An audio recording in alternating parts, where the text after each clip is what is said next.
What's up, family? This is DC. And it's your girl Tomise, and welcome to the show, because we shaking up the algorithms today. All I gotta say, boy, it's gonna be on and pizzopping. Yes. We have so much in store. Feedback from the first show about Black mental health. We're gonna expound on that today. This is a part 2. It's gonna get real today.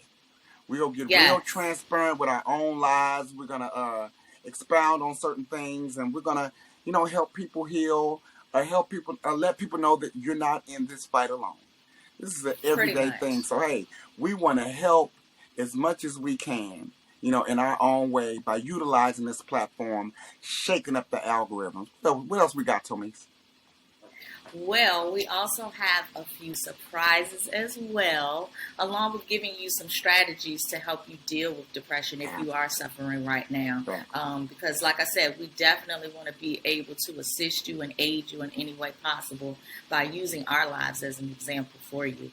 But the special treat, of course, is we definitely want to highlight my host today and his wonderful tactic of creating a poem that actually, came from a personal experience. And I'm going to let you talk about that later, DC. Right. But the poem is called The Cure for Depression. And I'm telling you, it is fire. It's fire. So I wanted to just take a moment to give you all a snippet of the poem, and then we're gonna talk about everything. Now they call it crazy, but I call it healing, because I can go from 0 to 60 in a matter of seconds without getting pulled over, self-medicating with isolation, using my own tears for food in an attempt to repair a heart that I reluctantly call home, that only loves if interest is guaranteed on a return, from finding refuge in a body that fights like a third world country that's willing to die for its freedom, all because I was diagnosed with a disease that has a warrant for my arrest. So now I sit in the witness protection of my own silence, living off of recycled lies, with no more levees to break, becoming the church that I no longer want to attend. And faith says that there are those that always use me in the heat of battle. And then there are the rest of us. So now I count every blessing like winning lottery tickets, with eyes closed and my hands folded like an arranged marriage, making this last plea of sanity gospel, just wishing that someone would love me the most when I deserved it the least. Whoa. Oh, that's how we come today. Whoa. We gonna get this party started today. It ain't no plan today. Whoa. That shit's heavy. That's heavy. Now yesterday we got a little bit of feedback yesterday that was really, really positive, especially being our debut video podcast. What kind of feedback did we get yesterday? Well, actually, like I said, I've got a lot of sideline conversations from people and things like that, just basically giving me the green light and the thumbs up for being able to even tackle a topic that's so heavy in the world right now, and there's so many people being affected by it.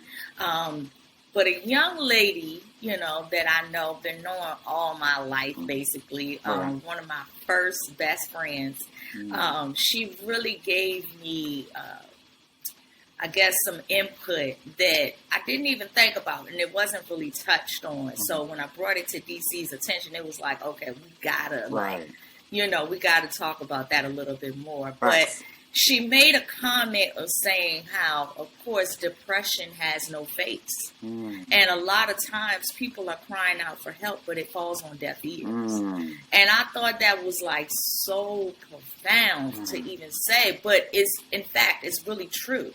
There are a lot of people out here that are crying out for help, and they may not, come to a point where, they're waiting for someone to ask.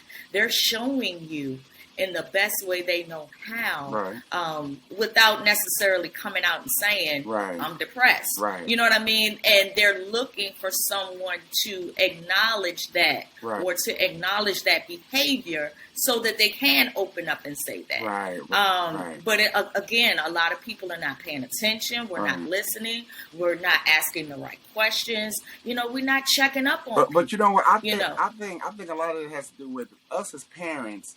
We're not thinking or fathoming the thought that our children can ever go through, especially when we provide everything for them.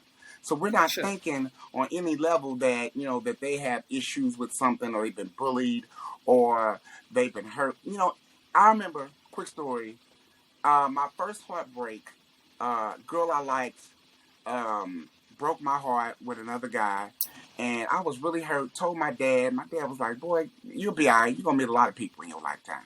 Now, that could have destroyed me a lot more than what it did. But I thank God that even with that, I saw, you know, my father's heart was in the right place by telling me, like, hey, David, I know he was doing the male thing, because, you know, you supposed to toughen up. You ain't supposed to go through all that. You ain't supposed to cry. Boy, you're a thug. You'll be all right. You know what I'm saying? Thug too. but, you know, but stuff like that, even as minute as that is, you know what I'm saying? Mm-hmm. That could have messed with me a lot more than I let on. But those things right there can be ignored. So, and another thing we was talking about yesterday about, you know, asking people, you know, what's going on with them, or checking on people. It's if, like, am I my brother's keeper, so to speak? Like, I have to do that. You know, they grown ass women and men. Why should I have to do it? But we're living in a society where this happens more than normal. You know what I'm saying? More than we think it does. So, what do you think about that? Expound on that. Well, I mean, you're right. And oftentimes with that, like I said, we're not really checking up on people like we should. We're not keeping those lines of communication open. You know, it's imperative that we do check up on our family. We check up on our loved ones. Now, I mean, honestly, as a parent, transparent moment, I've gone through that even with, you know, one of my children. And, man, I can't fathom, you know, or I couldn't fathom prior to that how a parent can watch their child go through that. It's difficult. It's the most difficult thing I've ever had to do. And, I mean, she's better now. She's doing well. But it was a very touch and go situation. And just to kind of see your child go from one moment to another extreme. And as a parent, there's really nothing you can do. It's the most helpless feeling. So even being a person that has experienced bouts of depression myself, it's a helpless situation almost. It's like mentally, you know, or it's like you want better, right? You want to get out of this pit that you're in, but it's almost like you feel like you have no tools to do it. And so you just feel like you're in this hole by yourself. It's nobody around you to help. Nothing. Like, you got to try to figure this all out by yourself. But you know what? Just while you talking, Holy Spirit gave me this, you know, and hear what you said.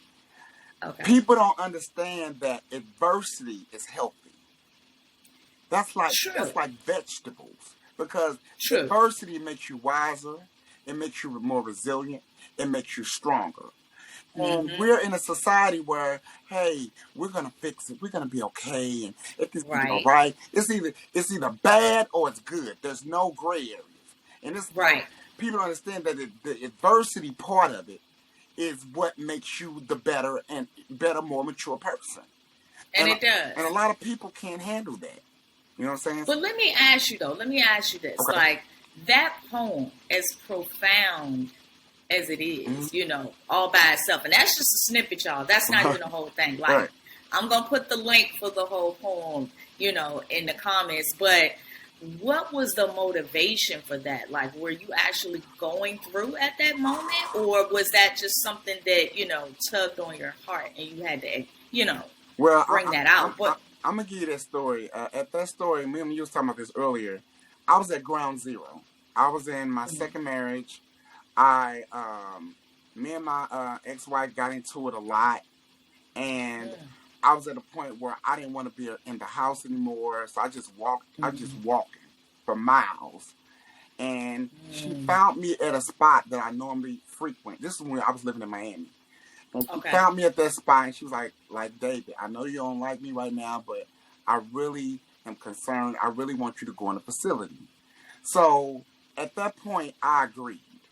So I went in the facility for like 7 or 8 days. They gave me Prozac. The Prozac, it calmed me down, but it made me feel like an addict. It made me feel like I was spacey, and I didn't feel like I had control of all of my thoughts and everything. It really spaced me out. It really did. The only thing it did was it calmed me down. That's it. Right. But when that happened, and I felt like I was at my lowest, what really did it was she came up there to visit me. She saw me in that how I looked, and she cried. She held me. She was like, I got to get you out of here. Like, we give you the medicine, but I can't see you like this. Got me out of the facility. The Prozac gave me real negative effects. I got up off of it. I started praying every day, and I got stronger. And it was a one day at a time type thing. When that happened, that's when that poem was born. I started writing. Because the beginning of the poem says, depression is a prison that swallows you whole and stores you in a room and leaves you with nothing but water, religion, and whatever's left of your dignity. When I started that poem off like that, it allowed me to take ownership of me being in the situation in the first place. It allowed me to not play the blame game. It allowed, and when you do that and have accountability, that's where the maturity happens. And then I started leaning completely on God. I didn't do the medication thing. I'm like, God, you are my refuge. Prozac is not my refuge. Watch this. I'll say it like this. God don't have side effects. The Prozac had side effects. God did. Okay. God just said, hey, now that I got your attention, now we're going to start from here. You're giving me something to work with, David. So that's where that poem was bred. Ooh, well, I just, I got to tip my hat, tip my weed. I got to tip it all to you because that is so, that hit me in a lot of different areas. And, I even had to take notes, okay? There's a part in there that you said, and I think this hit me the most.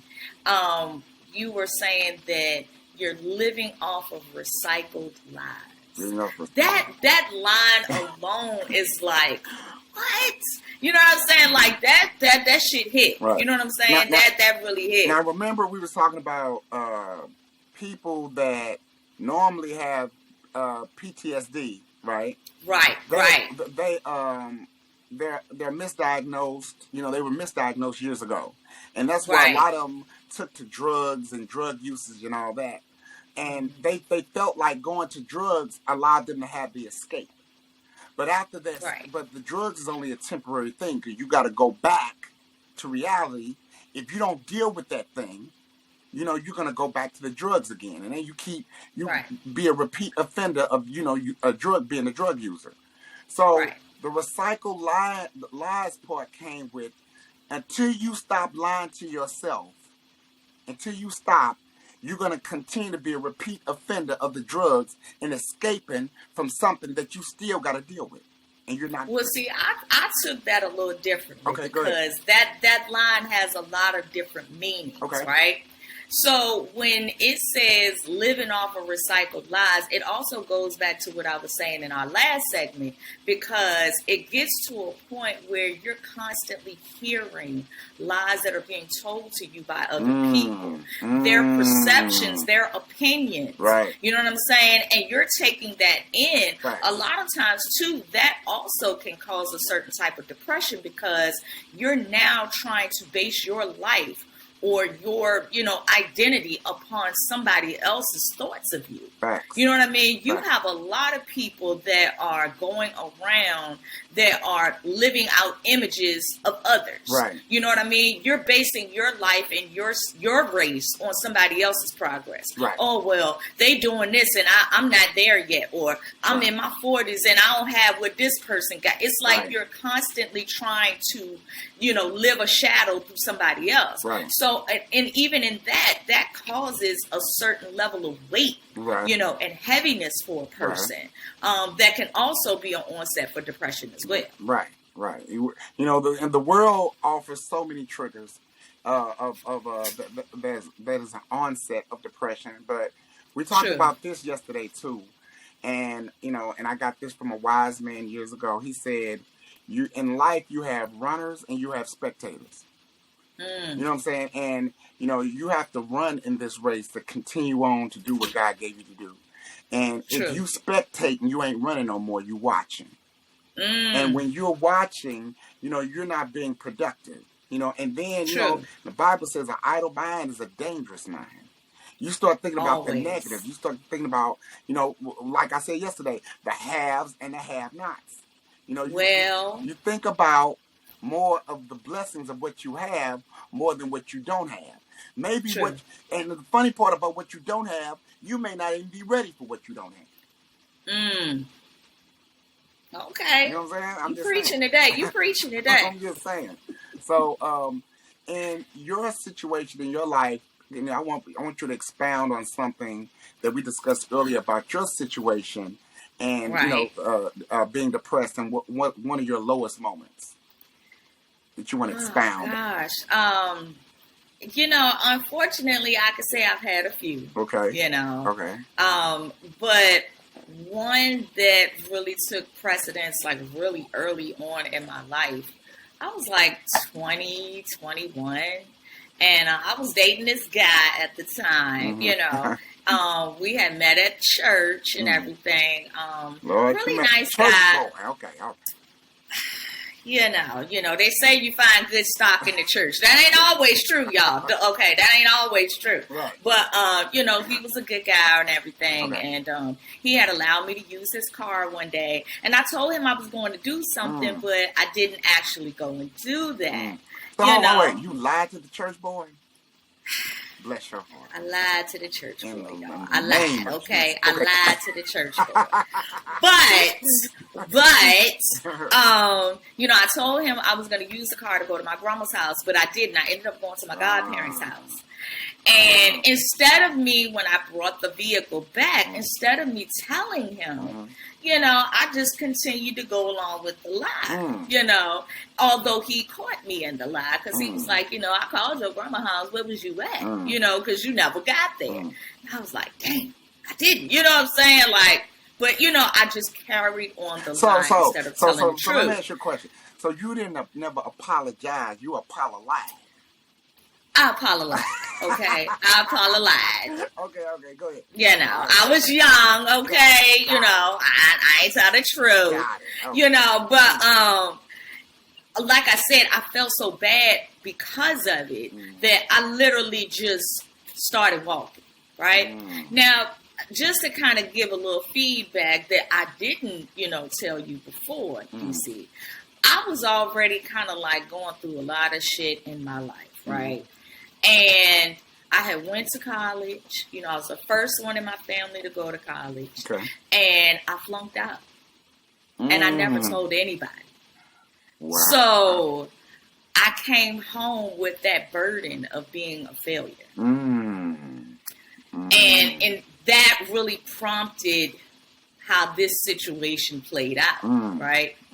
So it was almost like I'm trying to rebuild my life, regroup my life, knowing in my mind or in the back of my mind that I'm a failure. So it's like, I don't really want to do anything more because I'm afraid I'm going to fail again. Gotcha. Right? So I started walking and walking and walking and walking. Anybody that's from Richmond, Virginia, you are familiar with Charter Westbrook. That was the mental hospital, right? That was the mental hospital. So I had literally walked from a neighborhood called Highland Park, and I was walking all the way to where Charter Westbrook was. And that had to be like a good maybe 3-4 miles away, right? It's cold, snow's on the ground. Oh, well, but you walk 4-5 miles in snow. In the snow. So that ain't a story that the old folks be talking about. I walked 10 miles in snow with one shoe on. Well, I had, I was warm. But, it was like I wasn't mentally there. I mean, seriously. Okay. And I literally felt like, you know how people say, oh, you got a devil on one side and an angel on the other? Well, that's how I felt. Like I could hear my conscience just battling. And I'm going down the street where Charter Westbrook was, and my spirit was like, why don't you just walk your ass on over there and admit yourself, because you crazy. And I'm like, what? No, then I hear this other side, it's like, no, Shawan, just keep going, you got to keep going. And I'm walking down the street some more, and I see this big pile of leaves, with the snow covered on it. And I hear this person, oh, just fall in the leaves and die. You don't have nothing left, no way. Just get rid of yourself. Wow. And I'm like, no. So I hear this person, it's like, no, Shawan, just keep moving. You got so much to live for. Just keep going. Wow. So I get around the corner, and I think that main road is called Lakeside. Right. Get around the corner. I see this tractor trailer coming down the street. Immediately, the negative side is like, Shawan, what you doing? Wow. Just go ahead and walk in the middle of the road and let the truck hit you, okay? Like, it's over for you. And the whole time, I was like, I can't, And I walked towards the end of the curve. And I was about to step off as soon as the truck came. This side was like, no, Shawan, you got to keep going. Like, you can't stop. You got to keep going. And I just walked and I walked and I walked. And I ended up walking all the way back to his house because he lived by what used to be the fairgrounds in that area. Wow. Like, I was exhausted. I was tired. But at the end of it all, I was like, damn. I needed to go through that because it was almost like I had to fight myself. I had to fight those demons, because I was carrying a weight. I felt like I was carrying a burden that my family had no idea of, and it wasn't, to be honest, it was kind of stupid now that I look back, you know what I'm saying? Because I just didn't fucking go to class. Like, I just didn't go. Like, I had a whole routine. Like, I had a roommate. Her class was at 8. My class was like at 8. But I made her think I was getting ready and I was going to class. And when she would leave out the room, I had my shit together like I was getting ready to leave too. And I never left. I stayed in my room, took all my fucking clothes off, and got under the covers, and I laid there in a dark room, playing Aaron Hall, I Miss You, all fucking day long. Hell no. All damn day. Absolutely. And seriously, I remember that shit like it was yesterday. Playing that shit all damn day until I knew she was getting ready to come back from class. Don't do that. Don't do that. I knew she was getting ready to come back from class, and I would get up, put my clothes back on, and act as if I had just came back in the room. Never went anywhere. Now, mind you, not even that. Hold up, though. Not even that. Okay. Other people would ask me to do their work for them. They making A's because I'm doing their work. I'm typing their papers. I'm doing their research papers. But I'm not doing my own. And why was that? Why was that? I mean, I'm really being transparent today. You had a lot of time to reflect on that. Listen to Ern Hall, I miss you. You had a lot of time. So in that reflection, I did. What made you say, okay, I ain't going to class, but I'm gonna do somebody else's work?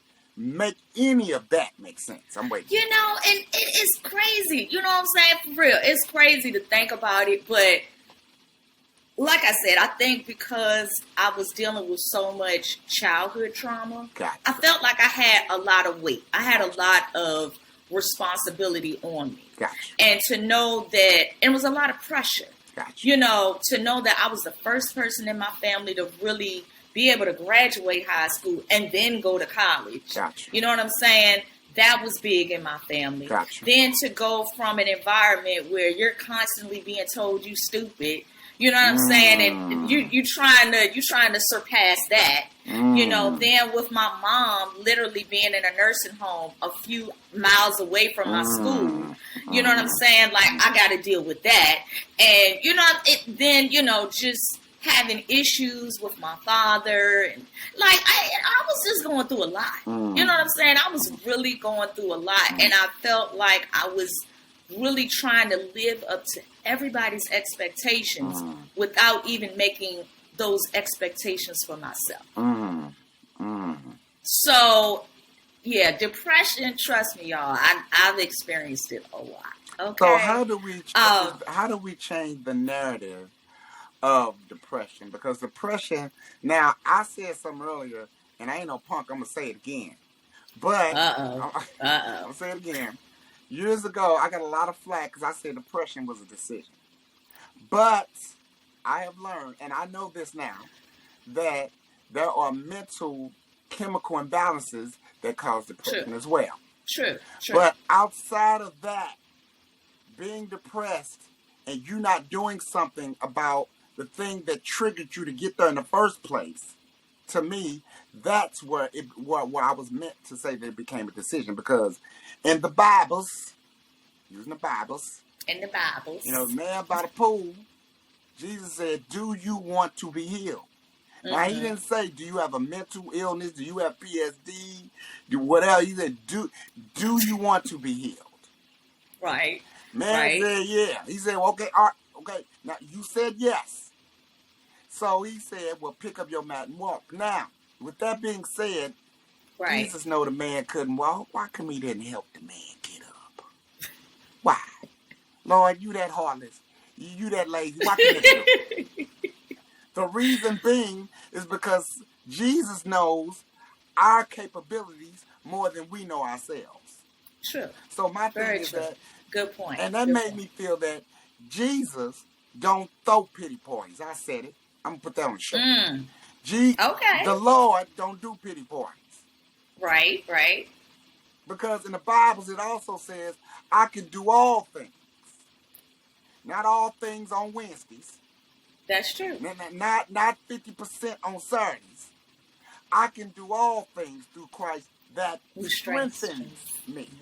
So if you can do, first of all, for you to be able to do all things, there's the strength right there. Correct. So, and I'm not saying it, and I'm joking about this now, but depression is no joke for real.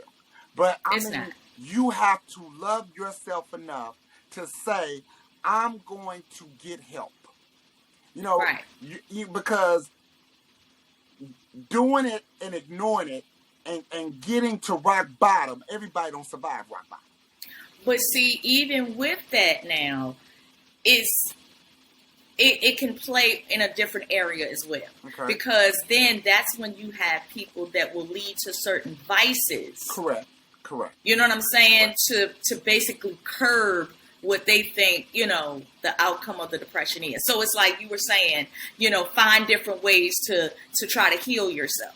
Well, a lot of people feel like these are different outlets they can use that's going to get their mind off of it, so to speak. Right. So you got people like me, one of my vices was retail therapy, right? I would go and I would just shop, it would bring up all those good endorphins. Stop. For the listeners that don't know retail therapy, that means you're spending and you ain't got shit in your account. I'm sorry. Go ahead. Pretty much, the bad part about it is my last name is Jones. So, I had to just live up to my name, keeping up with the Joneses. You know what I'm saying? I had to learn to live up to my name. So, I was definitely living above my means, going out, making sure, I had little shit to be fly and all that good stuff. But it would be at the detriment of my mental health. It's the detriment of my finances. All of these things are affected. You know what I mean? And you know what? To add to that, depression is already a horrible thing to begin with. But why do we try to kill it with something that's making us even worse? And it does. Like, we don't even think it is. Alcohol, yes. Gambling, spending. Yes. Yes. Weed, cocaine, all these things. Sex. I put it out there. Hurt us, but we try to use that to to forget about that, but it hurts us even worse when we do that. True. True. And the thing of it is, they're all temporary. That's the thing. Right. You feel good while you're doing it. Right. You know what I'm saying? But then when it's over, you back to square one again. Right. You know what I'm saying? So it's like, why not? Really get the professional help if needed, right. Because some people may not have it that bad, right. You know what I mean? Or may not have it, as extreme where they need to seek professional help. But, right. Whether it's a therapist, a professional therapist, a counselor, right. Someone to help you to be able to sift through, right. The baggage and unpeel those layers so that you don't grow those back. Right. You know what I'm saying? Right. So we did talk about having 6 different ways right. in which, we can help to combat that. Right. So one of the ways, of course, and I wrote mine down. Right. One of the ways is to be more active. Right. Now, right. I know for me, I've been living a sedentary lifestyle at the moment. Right. You know what I'm saying? But, getting out walking, even if it's just 15 minutes a day, that helps. Matter of fact, when my daughter was going through her state of depression, I guess you could call it a mental breakdown, right. I had to get on medication. Like, I couldn't go to work. I couldn't function. Just seeing my child in that facility, it tore me up, and I remember talking to my doctor about it, and she was like, look, I'm going to give you some Concerta.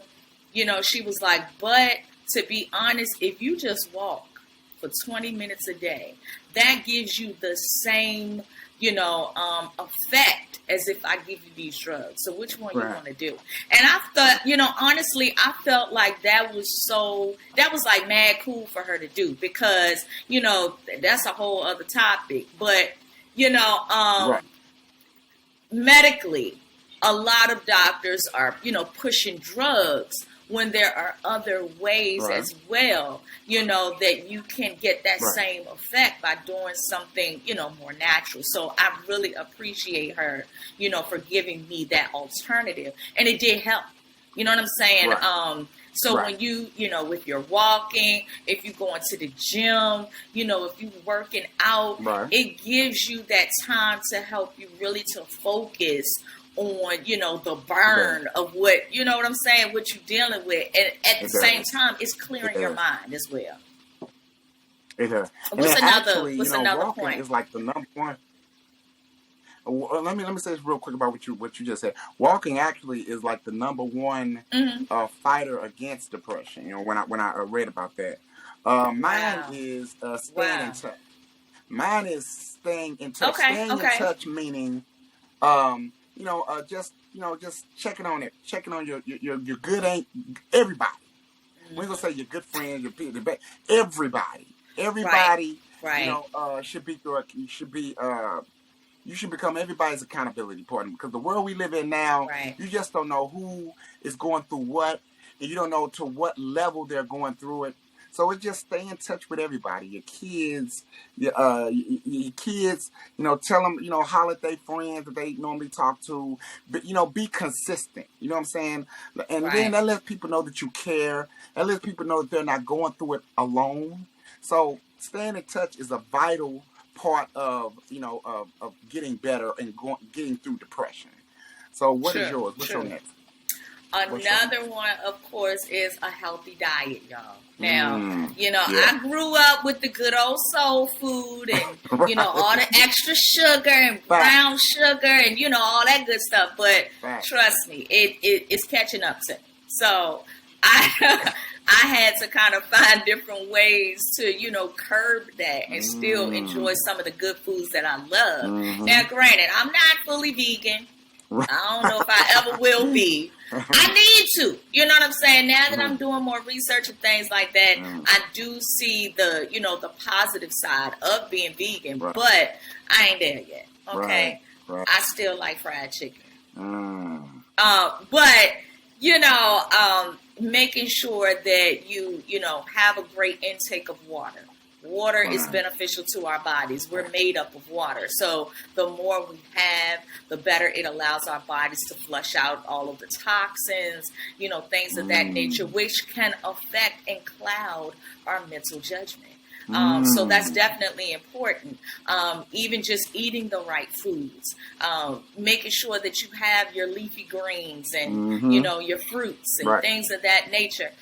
All of these things are good for you. So, make sure you, look into that. See what you put into your body. I like that one. Now, mine is facing your fears. And the first thing I thought about that is, fear is a man-made trait. You know what I'm saying? Fear is taught. You know what I'm saying? You don't know fear unless you are in a situation of fear. I think the best version I used to give of this is when your child is getting ready to touch a plug. And the first thing you do, hey, stop! Don't do it! Scare the hell out of them. Fear. Otherwise, I was scared. Right. They're not going to understand and know that that's dangerous. But you're a man-made trait. So I think, but facing your fears is just, it empowers you. It lets you know that you can overcome any obstacle. Right. It just makes you more resilient and strong and know how to handle the no's. Or be patient enough to get past the no's. Because I think a lot of people, especially growing up in families now, we spoil our children to death. And then it gets to the point where if they hear a no or they can't get, then it becomes a problem. I used to always joke and say, boy, we raising Unabomers.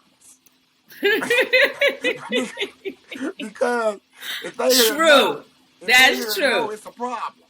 You know what I'm saying? So, so I think, facing your fears is a tactic against your resilience, against your strength.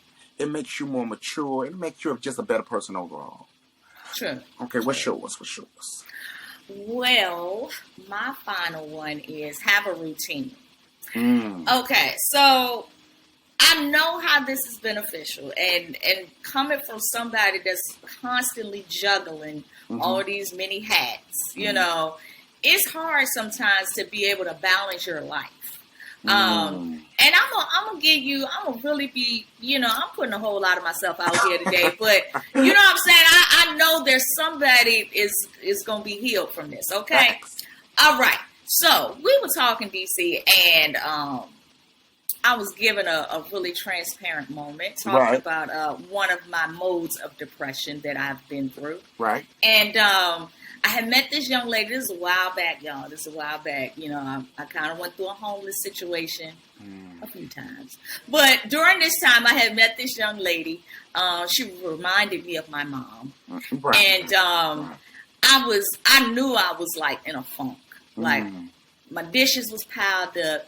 Shit was all over the house. I just didn't have no desire to pick up nothing, do nothing. Now, mind you, don't get me wrong. I always made sure I went out looking fresh. Right. But I came home and I felt like, that type of feeling. Right. And I was like, I got to do something, but I just didn't even know where to start. Okay. So, first and foremost, when you're in that type of situation, if you see something that's out of place, just put it back.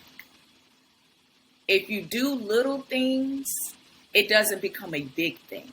Oh, good. Ooh, I waited until it message. I waited until it became a big thing. So now I see this multitude of shit all around me, and it's like, where do I start? Right. Where do I even begin? Right.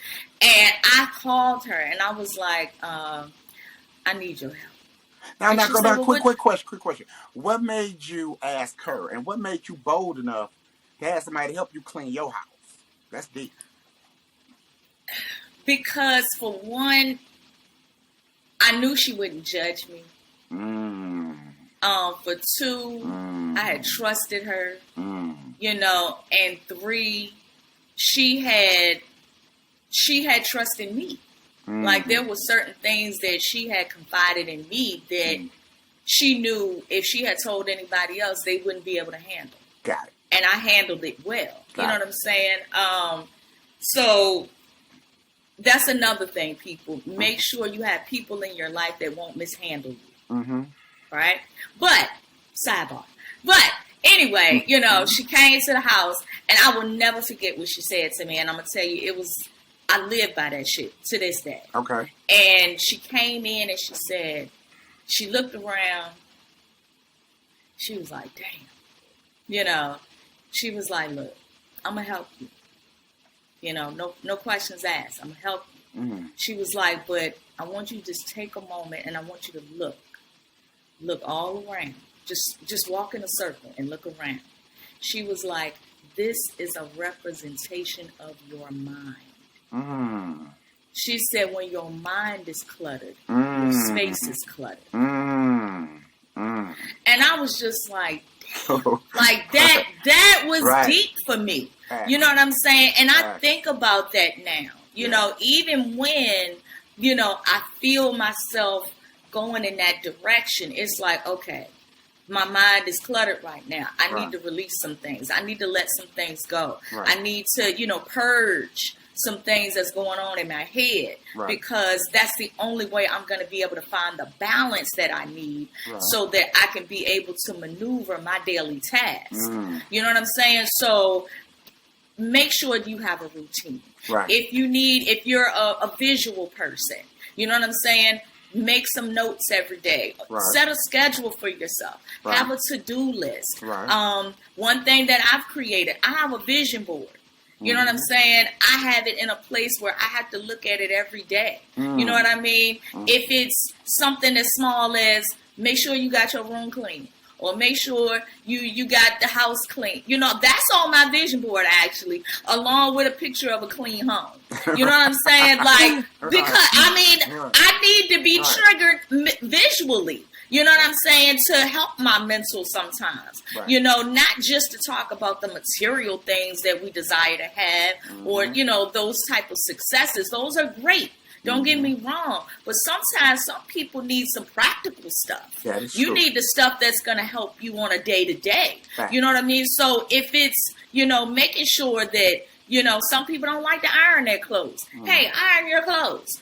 Some people don't like to put their shit away. Put your clothes away. You know what I'm saying? Like, give yourself some grace, but still give yourself that room to say, hey, these are the things that I need to do and set your schedule according to that. Right. Now, my last thing was stop drinking alcohol. Now, let me say this. When it comes to that. Now, we all know what alcohol does. We all know that alcohol kills brain cells. It does. Now, if you fight with depression and you killing brain cells, that's like mixing an acid and a base. It's going to explode. It is. So, it is. Now, if you're drinking wine, like myself, the bougie, wine. The bougie side. No, I'm just joking. Wine is a good thing for the heart.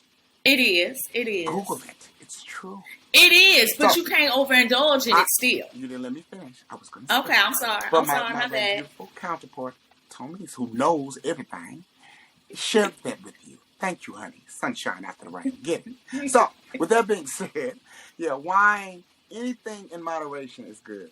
But I feel like, a lot of people drink and abuse the alcohol. They get the Hennessy. That's true. They get the dark liquor, the light liquor, and all this stuff. And we know, let's keep it 100. When you drinking any light liquor or dark liquor that you can put in a car and start it up, You're not doing that for recreation. You're doing that to escape. You're doing that to escape. True. Let's keep it 100.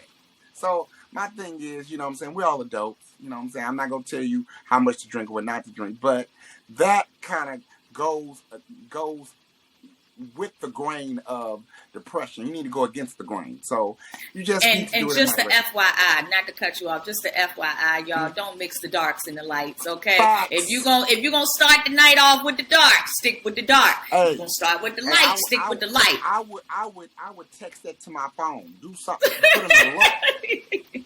Don't do it. Yes, disaster waiting to happen. I mean, not that Definitely. I know, and then not that I know, but not only do that. Well, I know. Not that I know this, but not only don't mix your light and dark, but don't do that with edibles and mix that too.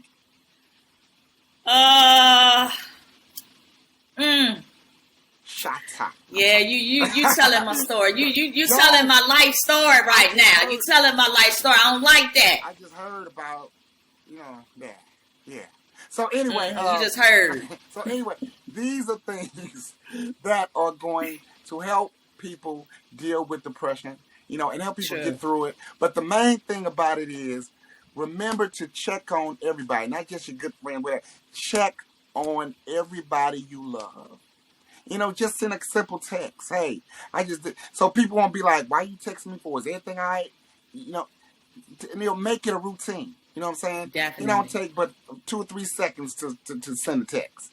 You can do a group text. Y'all all right? You know what I'm saying? You can do it once a day. And I think this show was needed. This show is valued. I pray that this show helps many people, everybody that's listening to it, because me and Tomise have a heart of helping people. God is using us for this platform to help a multitude of people overseas, in the U.S. Everybody hears it. We love you, and we value you, and we want you to value you. And my phrase that pays is always focus on the haves rather than the have-nots. What that means is, and be thankful for what you have. Don't take nothing for granted. The fact that you breathing, can talk. I just had a surgery a few weeks ago. My throat is still healing, but God is still using me to operate on this platform. I'm only can do what I can do, but I focus on what I have and being blessed to have a roof over my head. A job, still, car, everything that we take for granted. Don't take for granted. Those are the haves.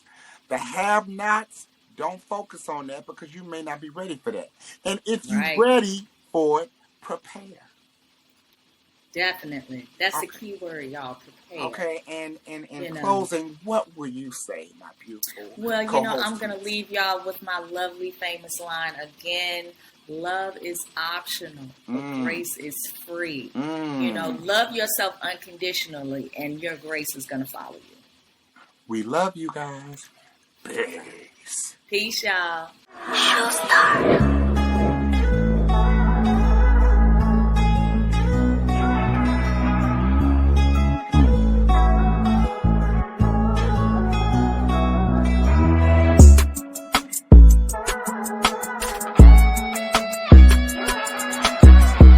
Tune in for our next video. Make sure to like and subscribe. And don't forget to turn on post notifications so you won't miss out on any future episodes.